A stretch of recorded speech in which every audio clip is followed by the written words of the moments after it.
ओम हर हर महादेव। जय श्री कृष्णा। राधे राधे।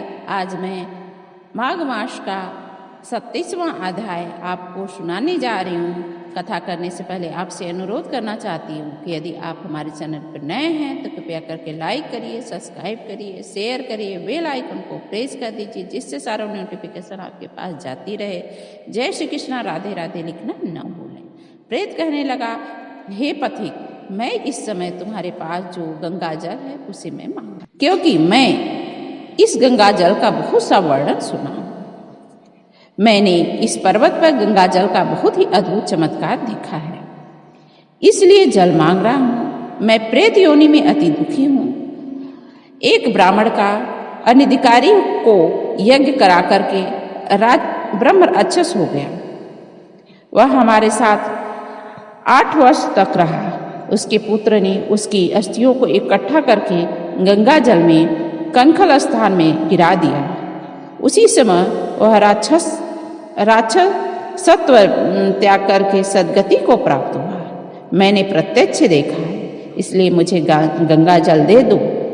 मैं प्रार्थना करता हूँ। मैंने पहले जन्म में तीर्थ स्थानों में बड़े बड़े दान किए थे, उसका प्रायश्चित नहीं किया था, इसलिए मैं 60,000 वर्ष तक जो प्रेत योनि में भोगा है उसमें हमें अन्य जल प्राप्त हुआ है, जो कि बहुत दुर्लभ है।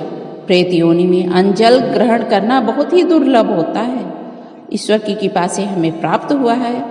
अब मैं प्रेत योनि में रहकर दुख पा रहा हूँ। इस योनि में मुझको हजारों वर्ष बीत गए हैं। इस समय आप जल देकर मेरे प्राणों को जो कंठ तक आ गए हैं बचाओ।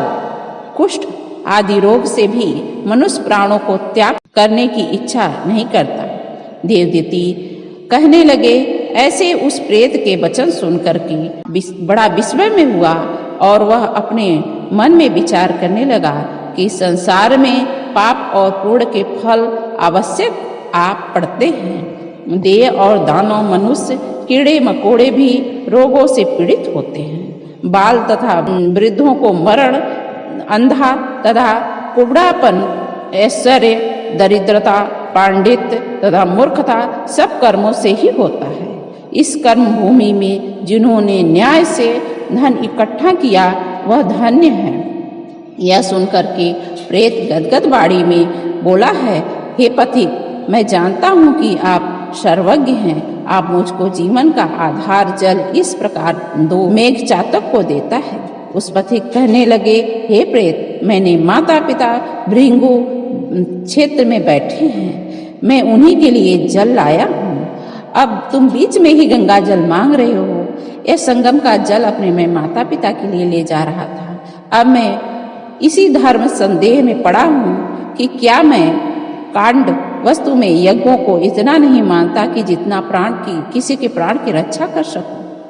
इसलिए प्रेत को जल दे करके तृप्त करके मैं अपने माता पिता के लिए फिर से जल लाऊंगा। लोमस ऋषि कहने लगे। इस प्रकार उस पथिक ने गंगा यमुना के संगम का जल उस प्रेत को दिया। उस प्रेत के प्रीतिपूर्वक जल को पिया। उसी समय वह प्रेत शरीर को छोड़ करके दीप देहधारी हो गया। केरल कहने लगा कि बिंदु मात्र गंगा जल से वह प्रेत मुक्त हो गया। हम समझते हैं कि ब्रह्मा जी भी इस जल के गुण का वर्णन नहीं कर सकते, नहीं तो महादेव इस जल को मस्तक पर क्यों धारण करते। इस संसार में जो मनुष्य काया, वाचा और मनसा से पापों से रंग गए हैं वह गंगा जल के बिना नहीं धुलते। गंगा जल के सेवन से मुक्ति तथा सम्मुख खड़ी हुई जल स्पर्श करते ही प्रेतत्व को छोड़ करके मुक्ति को प्राप्त होते हैं। जो लोग गंगा जल में स्नान करता है वह वैष्णव पद को प्राप्त होते हैं। यदि संबंधी लोग गंगा जल से तर्पण करते हैं तो नरक में रहने वाले पितरलोक को स्वर्ग में पहुंचा देते हैं। स्वर्ग में रहते हुए ब्रह्मत्व को प्राप्त होते हैं। गंगा जल के समान और कोई मुक्ति का साधन नहीं है।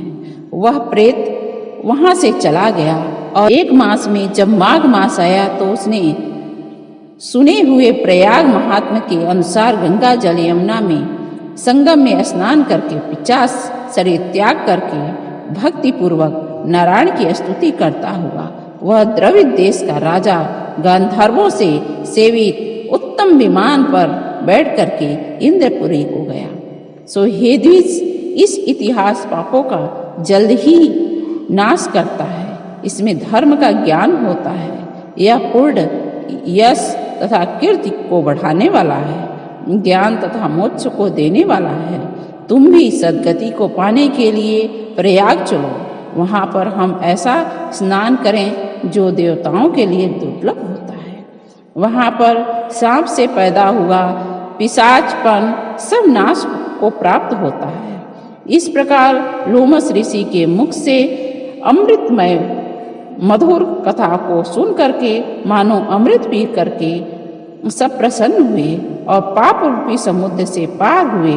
उन्हीं के साथ सब लोगों ने दक्षिण दिशा की ओर प्रस्थान किए। ये तो था माघ मास का 27वां अध्याय।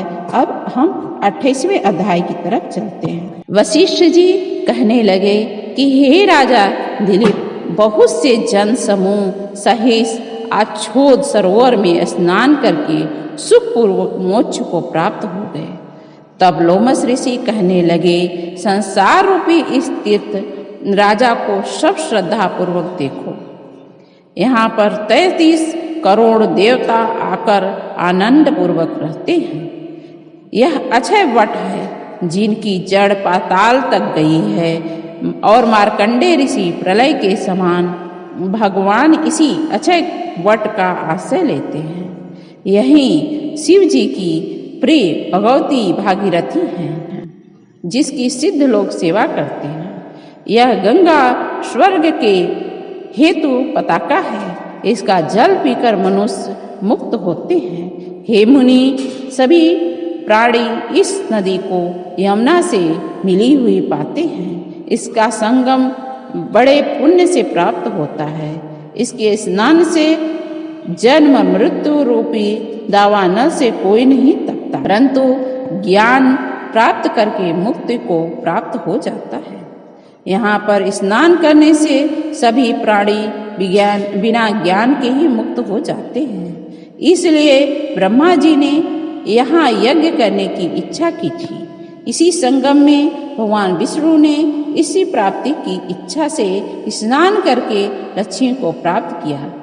यहाँ पर त्रिशूलधारी शिव ने त्रिपर दैत्य को मारा था और प्राचीन काल में उर्वशी स्वर्ग से घिरी थी तथा स्वर्ग पाने की इच्छा से यहाँ पर ही उनके स्नान करने से नुहुस कुल के राजा ययाति ने वंशधर पुत्र प्राप्त किया। यहाँ पर इंद्र के प्राचीन काल में धन की इच्छा से स्नान किया था और माया से कुबेर के सब धन को प्राप्त किया था। प्राचीन काल में नारायण तथा नर के हजारों वर्ष तक प्रयाग में निराहार रहकर उत्तम धर्म किया था। यहाँ से जयगाव सन्यासी ने महादेव जी जैसी शक्ति वाले से विजय पाई थी तथा अड़वा आदि योग के अति दुर्लभ ऐश्वर प्राप्त किए थे। इसी क्षेत्र में तपस्या करके श्री भारद्वाज सप्त ऋषि में सम्मिलित हुए। जिन्होंने भी यहाँ स्नान किया सबको स्वर्ग की प्राप्ति हुई। इसलिए हमारे विचार से तुम त्रिवेणी में स्नान करो। इस स्नान से पहले ही तुम्हारे पाप सब नष्ट हो जाएंगे और संपूर्ण वैभव को प्राप्त हो जाओगे। ऋषि के इस प्रकार के सत्य वचन सुन करके सभी त्रिवेणी में स्नान करने लगे। उसी स्थान करने से सबकी पिचासता नष्ट हो गई। सांप से विमुक्त होकर के उन्होंने अपना शरीर धारण कर लिया। वेदनिधि अपनी संतान को देखकर प्रसन्नचित्त होकर लोमस ऋषि को संतुष्ट किया और कहा कि आपके अनुग्रह से ही सांप से विमुक्त हुए। अब आप इन बालकों के योग्य धर्म को कहिए। लोमस ऋषि ने कहा कि इस युवा कुमार ने वेदों का अध्ययन समाप्त कर लिया है, इसलिए इस कन्याओं की प्रीतिपूर्वक कर कमलों को ग्रहण करें। तब लोमस जी तथा अपने पिताजी की आज्ञा से इस ब्रह्मचारी ने 5 कन्याओं से विवाह किया। इन कन्याओं के सब मनोरथ पूर्ण हुए। जिसके घर में लिखा हुआ यह महात्मा पूजा जाता है, वहाँ नारायण ही पूजे जाते हैं। पुष्कर तीर्थ में, प्रयाग में, गंगा सागर में, देवालय में, कुरुक्षेत्र में तथा विशेष करके काशी में इसका पाठ अवश्य करना चाहिए। पुष्कर तीर्थ में ग्रहण कर और महीनों के बाद वैष्णव पद को प्राप्त होता है। ये तो था माघ मास का 28वां अध्याय। अब मैं संपूर्ण अध्याय कर चुकी हूँ, जो कि 28 अध्याय है। माघ मास का पूरा संपूर्ण अध्याय कथा मैं कह चुकी हूँ। और यदि आप एक कथा के पहले आप नहीं सुने हैं हमारी सारी कथाएं, तो आप हमारे चैनल पे जाके देख सकते हैं। डिस्क्रिप्शन बॉक्स में दिया हुआ है, सब आप देख सकते हैं। प्रथम अध्याय से 28 अध्याय तक इस कथा को श्रवण कर सकते हैं। यदि कथा अच्छी लगे तो कृपया करके लाइक करिए और शेयर करना न भूलें, क्योंकि शेयर जितना लोग को आप करेंगे उनको उतनी ही महिमा प्राप्त होगी। वृद्ध जनों को अधिक वृद्ध जनों को सुनाएं, जो कि उनको भी सद्गति प्राप्त हो। घर बैठे ही गंगा, यमुना, संगम, कुरुक्षेत्र, काशी का वो लाभ उठा सके। तो यह तो थी सारी कथाएं। कथा सुनने के लिए बहुत बहुत धन्यवाद। जय श्री कृष्ण, राधे राधे, ओम हर हर महादेव।